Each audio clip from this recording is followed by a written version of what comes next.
안녕하세요. 오늘 제가 여러분께 소개해드릴 사연은 정말 믿기 어려운 충격적인 이야기입니다. 50대 후반의 이정희 씨. 그녀는 남편을 10년 전에 잃었습니다. 사고로 세상을 떠났고 장례도 치렀고 사망신고까지 마쳤습니다.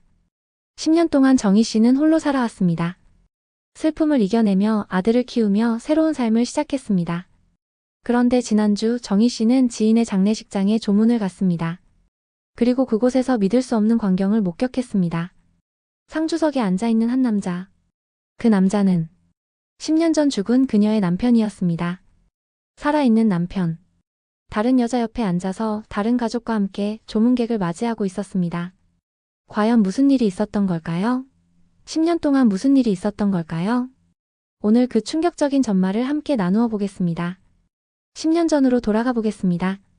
이정희 씨는 남편 박준석과 아들 민준이와 함께 행복하게 살고 있었습니다. 준석은 무역회사에 다니는 평범한 회사원이었습니다. 성실하고 가정적인 남편이었습니다. 여보, 다녀올게. 응, 조심해서 다녀와. 민준아, 아빠 갔다 올게. 네, 아빠. 평범한 아침이었습니다. 그런데 그날 오후 정희 씨에게 전화가 왔습니다. 여보세요? 박준석 씨 보호자십니까? 네, 맞는데요. 저는 부산 해운대 경찰서입니다. 남편분이 교통사고를 당하셨습니다. 네. 무슨 소리예요? 지금 병원으로 오십시오. 상태가 심각합니다. 정희 씨는 급히 부산으로 달려갔습니다. 병원에 도착했을 때 의사가 말했습니다. 유가족분이십니까? 네. 제 남편이. 죄송합니다. 최선을 다했지만 사망하셨습니다. 네. 정희 씨는 그 자리에 주저앉았습니다. 시신을 확인했습니다. 얼굴이 심하게 손상되어 있었지만 신원 확인은 가능했습니다. 남편의 옷, 반지, 시계. 모든 게 남편 것이었습니다. 죄송합니다. 차량 전복 사고였습니다. 즉사였습니다. 정희 씨는 울음을 터뜨렸습니다. 장례식은 서울에서 치러졌습니다. 3일장이었습니다. 친척들과 친구들이 조문을 왔습니다. 정희야, 힘내. 고마워. 정희 씨는 눈물로 3일을 보냈습니다. 민준이는 아버지의 영정사진 앞에서 울었습니다. 아빠. 왜 가? 장례를 치르고 화장을 했습니다. 그리고 사망신고를 했습니다. 남편 박준석 사망신고합니다. 네, 사망진단서와 신분증 주세요. 모든 절차가 끝났습니다. 남편은 공식적으로 사망했습니다. 정희 씨는 보험금을 받았습니다. 1억 원이었습니다. 이걸로 민준이 키워야지. 정희 씨는 슬픔을 딛고 일어섰습니다. 10년이 흘렀습니다. 정희 씨는 혼자서 아들을 키웠습니다. 작은 식당을 운영하며 생계를 이어갔습니다. 민준이는 이제 대학생이 되었습니다. 엄마, 나 학교 갔다 올게. 응, 조심해서 다녀와. 정희 씨는 남편을 그리워했지만 이제는 추억으로 간직했습니다. 가끔 남편이 사진을 보며 눈물을 흘렸지만 삶은 계속되었습니다. 여보. 우리 민준이 잘 키우고 있어. 걱정하지 마. 정희 씨는 남편 영정사진에 말을 걸곤 했습니다. 10년 동안 정희 씨는 재혼하지 않았습니다. 몇 번 소개를 받았지만 마음이 움직이지 않았습니다. 나는 준석이 아내야. 다른 남자는 생각할 수 없어. 그렇게 10년이 흘렀습니다. 그리고 지난주 목요일, 정희 씨는 지인의 장례식장에 조문을 갔습니다. 돌아가신 분은 남편의 옛 직장 동료 어머니였습니다. 김 부장님 어머니께서 돌아가셨다는데 정희 씨는 부의금을 준비해서 장례식장으로 향했습니다. 서울 강남의 한 대형 장례식장이었습니다. 203호 김정숙님.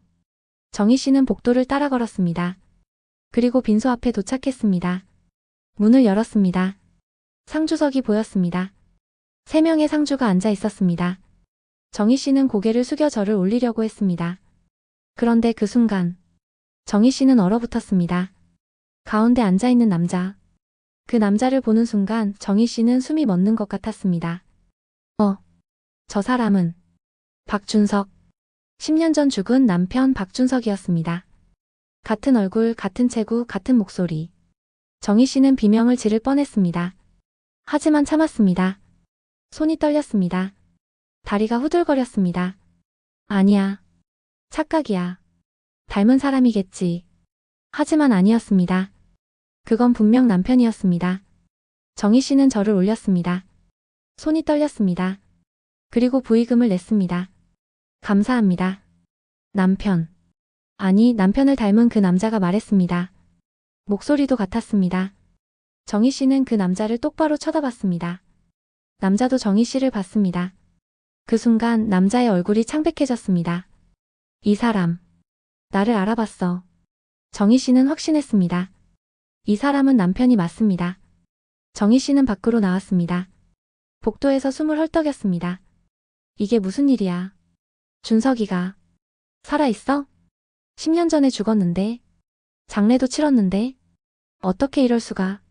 정희 씨는 혼란스러웠습니다. 그때 누군가 뒤에서 불렀습니다. 정희 씨. 돌아보니 남편의 옛 직장 동료 김 부장이었습니다. 아, 김 부장님. 어머니 돌아가셔서 정말 죄송합니다. 고맙습니다. 그런데 저기 상주석에 계신 분들이 아, 제 형제들입니다. 형이 와주셨어요. 형님이요? 네, 형 박준석이요. 오랜만에 서울 올라왔어요. 정희 씨는 귀를 의심했습니다. 박준석? 정희 씨는 김 부장에게 물었습니다. 혹시 형님 성함이 박준석이라고 하셨나요? 네, 맞아요. 왜요? 아니, 제가 아는 사람이랑 이름이 같아서요. 아, 그러세요? 근데 우리 형은 부산에서 살아요. 거기서 사업하고 있어요. 부산. 정희 씨는 10년 전 사고가 부산에서 일어났다는 걸 기억했습니다. 김 부장님. 실례지만 형님께서 결혼하셨나요? 네, 했죠. 부인이랑 애들도 있어요. 저기 옆에 계신 분이 형수님이에요. 정희 씨는 상주석을 다시 봤습니다. 남편 옆에 앉아있는 여자. 그 여자는 정희 씨가 모르는 사람이었습니다. 이게 무슨 일이야? 정희 씨는 김 부장에게 말했습니다. 부장님, 죄송하지만 제가 급한 일이 생겨서 먼저 가봐야 할 것 같아요. 아, 그러세요? 조문 감사합니다. 정희 씨는 장례식장을 나왔습니다. 밖에서 택시를 탔습니다. 집으로 가는 내내 정희 씨는 생각했습니다. 준석이가 살아있다? 그럼 10년 전에 죽은 사람은 누구야? 준석이는 왜 죽은 척 했을까? 그리고 부산에서 다른 여자와 살고 있다고? 정희 씨는 진실을 알아야 했습니다. 집에 도착한 정희 씨는 서랍을 뒤졌습니다. 10년 전 자료들을 찾았습니다. 사망진단서, 사고보고서, 장례식 사진. 모든 걸 다시 확인했습니다. 사망진단서에는 박준석 43세 교통사고로 인한 사망이라고 적혀 있었습니다. 사고보고서를 봤습니다. 부산 해운대구에서 차량 전복사고. 운전자 즉사. 정희 씨는 당시 경찰서에 전화했습니다. 여보세요, 부산 해운대 경찰서입니까? 네, 그렇습니다. 10년 전 교통사고 관련해서 문의드리고 싶은데요. 10년 전이요? 어떤 사고인가요? 정희 씨는 날짜와 장소를 말했습니다. 잠깐만요. 기록을 찾아보겠습니다. 잠시 후. 네, 기록이 있네요. 박준석 씨 사고 맞으시죠? 네, 맞습니다. 차량 전복 사고로 즉사하셨고 시신은 유가족에게 인도되었습니다. 그 시신. 신원 확인은 어떻게 했나요? 지문과 소지품으로 확인했습니다. 얼굴은요? 얼굴은 심하게 손상되어 있었습니다. 정희 씨는 무언가 이상함을 느꼈습니다.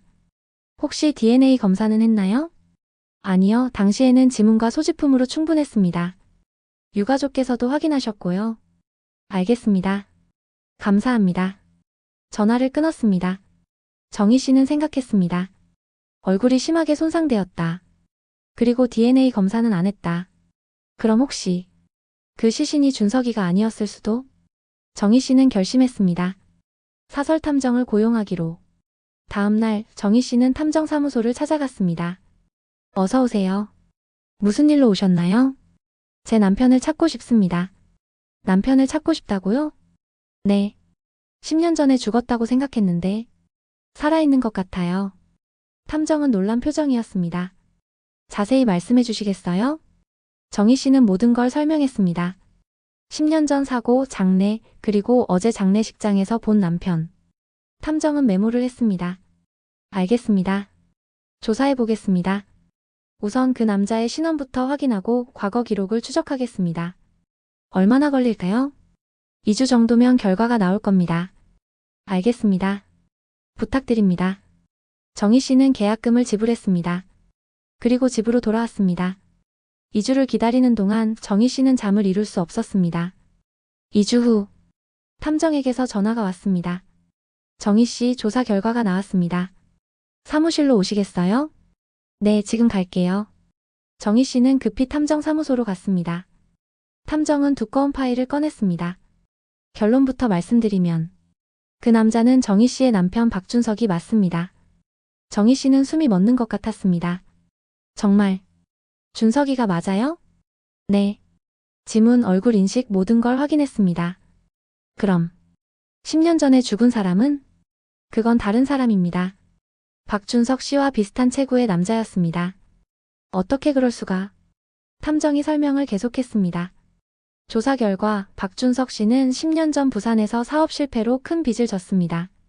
약 5억 원 정도의 빚이었습니다. 5억? 네. 그리고 그는 도망칠 방법을 찾았습니다. 마침 그때 부산에서 교통사고가 발생했습니다. 신원 미상의 남자가 차량 사고로 죽었죠. 그래서 박준석 씨는 그 시신을 자신으로 위장했습니다. 자신의 옷과 소지품을 시신에 입히고 신원을 조작한 겁니다. 정희 씨는 믿을 수 없었습니다. 그리고 박준석 씨는 공식적으로 사망했고 보험금 1억 원이 유가족에게 지급되었습니다. 그럼 준석이는 부산에서 새로운 신분으로 살고 있습니다. 이름도 바꿨습니다. 현재 이름은 강민수입니다. 강민수. 그리고 결혼도 했습니다. 아내와 아이 둘이 있습니다. 정희 씨는 눈물을 흘렸습니다. 그 사람이 어떻게? 정희 씨는 주먹을 쥐었습니다. 10년 동안 나는 혼자서 아들을 키웠어요. 울면서. 그런데 그 사람은 다른 여자와 행복하게 살고 있었다고요? 탐정은 고개를 끄덕였습니다. 죄송합니다. 그 사람 어디 있어요? 주소 알아요? 네, 여기 있습니다. 탐정은 주소를 건넸습니다. 부산 해운대구의 한 주택이었습니다. 그리고 이것도요. 탐정은 사진을 꺼냈습니다. 준석. 아니, 강민수가 아내, 아이들과 함께 웃고 있는 사진이었습니다. 정희 씨는 사진을 찍고 싶었습니다. 하지만 참았습니다. 탐정님, 이 사람을 고소할 수 있을까요? 네. 문서 위조, 보험 사기, 사망 신고, 허위 등 여러 제목으로 고소 가능합니다. 그렇게 하고 싶어요. 알겠습니다. 변호사를 소개해드리겠습니다. 그날 저녁 정희 씨는 아들 민준이에게 모든 걸 말했습니다. 민준아, 엄마가 할 말이 있어. 응, 엄마. 무슨 일이야? 아빠가 살아있어. 뭐? 민준이는 믿을 수 없다는 표정이었습니다. 무슨 소리예요, 엄마? 아빠는 10년 전에. 아니야. 아빠는 살아있어. 부산에서 다른 여자랑 살고 있어. 정희 씨는 모든 걸 설명했습니다. 민준이는 말을 잇지 못했습니다. 그럼 아빠가 우리를 버린 거예요? 그런 것 같아.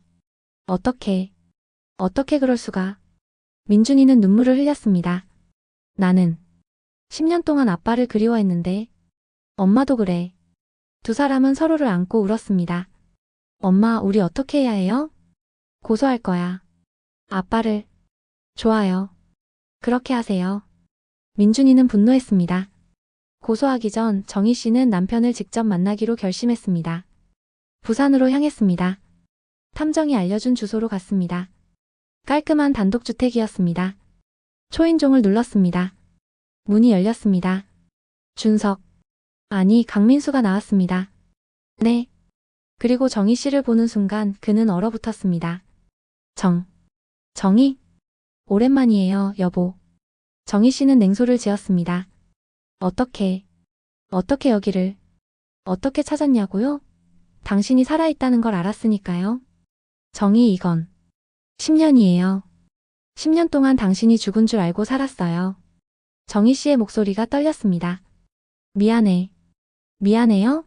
미안하다고요? 정희 씨는 소리쳤습니다. 당신은 나와 민준이를 버렸어요. 죽은 척하고. 정희, 내 말 좀. 무슨 말을 더해요? 당신은 다른 여자랑 행복하게 살고 있잖아요. 그때 집안에서 여자 목소리가 들렸습니다. 여보, 누구세요? 준석의 아내가 나왔습니다. 당신은 누구세요? 여자가 정희 씨에게 물었습니다. 정희 씨는 그 여자를 봤습니다. 저는 이 사람의 아내입니다. 법적으로요. 여자의 얼굴이 창백해졌습니다. 무슨 소리예요? 준석의 아내가 물었습니다. 이 사람은 박준석이에요. 제 남편이에요. 아니에요. 이 사람은 강민수예요. 제 남편이에요. 아니에요. 이 사람은 10년 전에 죽은 척하고 도망친 거예요. 정희 씨는 탐정의 보고서를 꺼냈습니다. 여기 증거가 다 있어요. 준석의 아내는 보고서를 보고 충격에 빠졌습니다. 여보, 이게 사실이에요? 준석은 고개를 숙였습니다. 미안해. 어떻게 이럴 수가. 여자는 주저앉았습니다. 당신이 이혼남이라고 했잖아요. 미안해. 나는 거짓말쟁이. 여자는 울었습니다. 정희 씨는 준석을 봤습니다. 왜 그랬어요? 왜 우리를 버렸어요? 준석은 한참 후에 입을 열었습니다. 빚 때문이었어. 빚? 5억 원의 빚이 있었어. 사업 실패로. 나는 도망칠 수밖에 없었어. 그래서 우리를 버렸다고요? 미안해. 나는 겁쟁이야. 준석은 눈물을 흘렸습니다. 정희 씨는 준석을 고소했습니다. 문서 위조, 보험 사기, 사망신고, 허위, 그리고 중혼. 법정에 섰습니다. 피고인 박준석, 일어나십시오. 준석은 일어났습니다.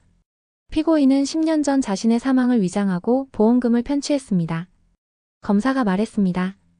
그리고 새로운 신분으로 다른 여자와 결혼했습니다. 이는 명백한 범죄입니다. 준석은 고개를 숙였습니다. 변호사가 변론했습니다. 피고인은 당시 극심한 빚으로 인해 정신적 압박을 받고 있었습니다. 그리고 피고인은 가족을 위해 보험금을 남겨주고 싶었습니다. 하지만 판사는 냉정했습니다. 그럼에도 불구하고 피고인의 행위는 범죄입니다. 피고인 박준석 징역 3년을 선고합니다. 판결이 내려졌습니다. 그리고 민사소송도 시작되었습니다. 보험회사는 정희 씨에게 보험금 반환을 요구했습니다. 당신은 사망보험금 1억 원을 받았습니다. 하지만 남편이 살아있으므로 반환해야 합니다. 정희 씨는 항변했습니다. 저는 남편이 죽은 줄 알았어요. 저는 피해자예요. 하지만 법적으로는 보험금을 받을 자격이 없습니다. 정희 씨의 변호사가 나섰습니다. 제 의뢰인은 사기 공범이 아닙니다. 오히려 피해자입니다. 그리고 그 돈으로 아들을 키웠습니다. 이미 다 소진했습니다. 재판은 계속되었습니다. 결국 판사는 결정했습니다. 정희 씨는 보험금의 절반인 5천만 원만 반환하십시오. 나머지는 자녀 양육비로 인정합니다. 정희 씨는 안도했습니다. 한편 준석의 부산 아내는 충격에서 헤어나지 못했습니다. 이혼하겠어요. 그녀는 준석에게 말했습니다. 미안해. 용서해줘. 용서? 당신은 나를 속였어요. 10년 동안. 아이들도 생각해줘. 아이들은 내가 키울 거예요. 당신 같은 거짓말쟁이는 필요 없어요. 그녀는 이혼 소송을 제기했습니다. 그리고 위자료와 양육비를 청구했습니다. 준석은 모든 것을 잃었습니다. 서울의 아내와 아들, 부산의 아내와 아이들, 재산, 명예, 모든 것. 감옥에 갇혔습니다. 민준이는 혼란스러웠습니다. 엄마, 나는 아빠를 용서해야 할까? 그건 네가 결정할 일이야. 하지만 아빠는 우리를 버렸잖아. 맞아. 하지만 아빠는 여전히 내 아빠야. 민준이는 고민했습니다. 며칠 후 민준이는 결심했습니다. 교도소로 아버지를 면회하러 갔습니다. 아빠. 민준아. 준석은 아들을 보자 눈물을 흘렸습니다. 미안하다. 정말 미안하다. 아빠는 왜 그랬어요? 왜 우리를 버렸어요?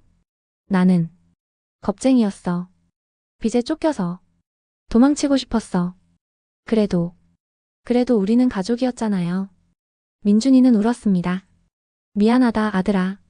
아빠가 잘못했어. 나는 아빠를 용서할 수 없어요. 하지만 민준이는 아버지를 똑바로 봤습니다. 아빠가 출소하면 다시 한번 기회를 줄게요.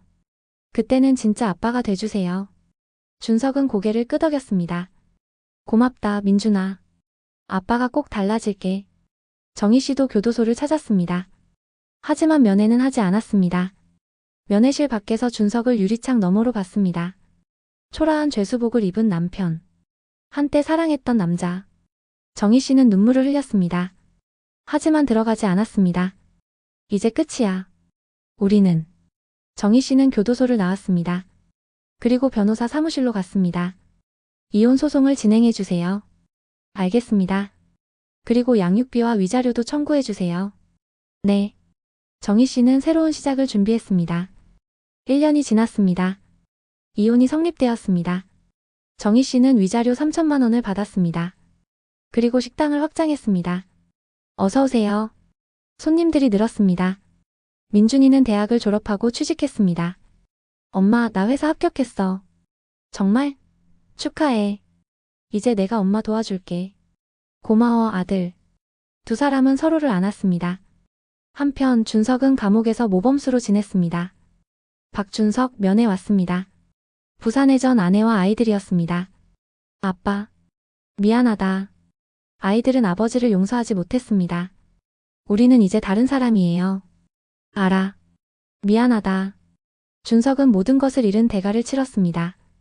2년이 지났습니다. 준석은 출소했습니다. 교도소 앞에서 민준이가 기다리고 있었습니다. 민준아. 아빠. 와줘서 고맙다. 엄마는 안 오셨어요. 알아. 엄마가 날 용서 못하는 것도. 민준이는 아버지를 차에 태웠습니다. 아빠, 어디로 갈 거예요? 모르겠다. 갈 곳이 없어. 일단 제 자취방으로 가요. 거기서 지내면서 일자리를 찾아보세요. 고맙다, 아들아. 준석은 눈물을 흘렸습니다. 민준이는 아버지에게 기회를 주었습니다. 하지만 신뢰는 쉽게 회복되지 않았습니다. 준석은 작은 식당에서 설거지 일을 시작했습니다. 열심히 하겠습니다. 좋아요. 잘 부탁해요. 매일 아침 일찍 출근하고 밤늦게 퇴근했습니다. 힘들었지만 참았습니다. 이게 내가 받아야 할 벌이야. 주말에는 민준이를 도왔습니다. 민준아, 내가 청소할게. 괜찮아요, 아빠. 아니야. 내가 할게. 준석은 조금씩 아들의 신뢰를 되찾아갔습니다. 어느 날 준석은 정희의 식당 앞을 지나갔습니다. 정희. 창문 너머로 정희가 보였습니다. 밝게 웃으며 손님을 맞이하는 모습. 준석은 그 모습을 보며 눈물을 흘렸습니다. 미안해. 정말 미안해. 하지만 들어가지 못했습니다. 자격이 없었습니다. 3년이 더 지났습니다. 준석은 작은 식당의 주방장이 되었습니다. 성실하게 일한 결과였습니다. 민준이는 결혼을 했습니다. 결혼식 날 준석은 초대받지 못했습니다. 아빠, 미안해요. 엄마가. 괜찮아. 이해해. 준석은 멀리서 결혼식장을 바라봤습니다. 행복한 아들의 모습. 그것만으로도 충분했습니다. 결혼식이 끝나고 민준이가 준석에게 왔습니다.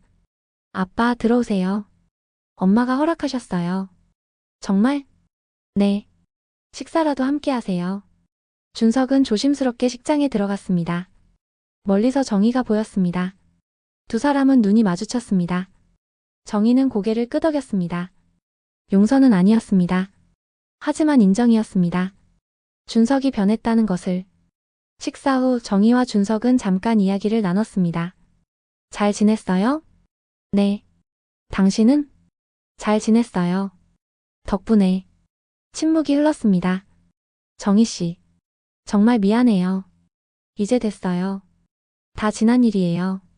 용서는 못 받겠죠? 용서는. 모르겠어요. 하지만 당신이 변한 건 인정해요.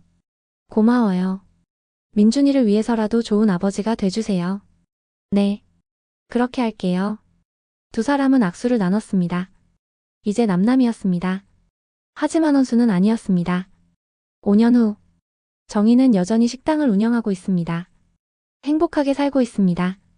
재혼은 하지 않았습니다. 혼자가 편했습니다. 민준이는 아이를 낳았습니다. 할머니. 어머, 우리 손주. 정희는 손주를 안으며 행복했습니다. 준석은 여전히 작은 식당에서 일하고 있습니다. 혼자 살고 있습니다. 가끔 민준이와 손주를 봅니다. 할아버지. 우리 손주. 준석은 손주를 보며 웃습니다. 하지만 마음 한구석은 여전히 아픕니다. 내가 잘못한 대가는 평생 치르는 거구나.